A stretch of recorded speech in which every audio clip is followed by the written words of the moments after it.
I tried as much to study the language before I went into the MTC. There's not really, I don't want to tell people not to do that, but I found it almost not worth the effort that I put into it before I got to the MTC. The language is extraordinarily different than anything else that anyone's probably ever learned. The grammar, everything like that is completely different than any Germanic or, you know, any English, anything remotely close to English, Spanish, anything like that that people probably already know. And so to set out on trying to do that on your own with limited resources that are available, I mean, there's really just not a ton of resources out there for Estonian, which is almost like a dying language. So, I mean, it's kind of hard.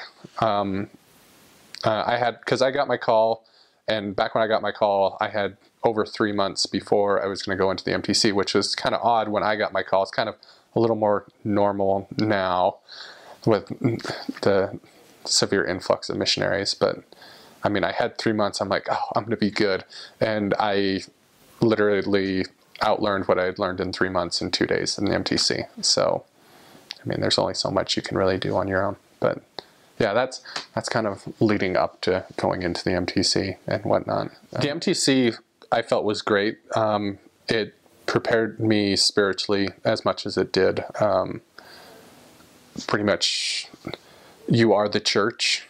There are some stalwart members in Estonia, but you are picking up the slack for pretty much an entire country. And so being in the MTC and learning what I did there pretty much prepared me spiritually. And I think that was the biggest thing is, and I told this to one of the sisters that had been called from my ward. I was like, you got to be ready, because right now we've had almost close to 40% of the sisters come home early due to depression.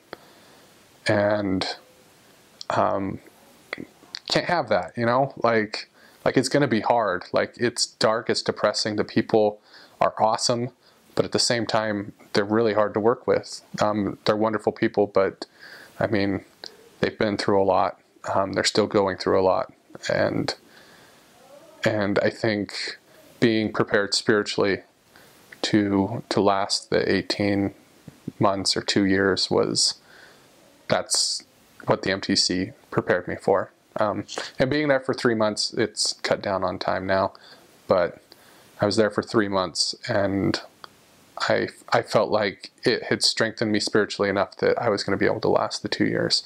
And I mean, and when the 2 years came, I was just like, I don't have anything else to give. Like, as much as I loved it, it was just like, it's time to go home. Like, I've got nothing else to give. Like, so yeah, that was my MTC experience, was being strengthened by the people that are around me. So.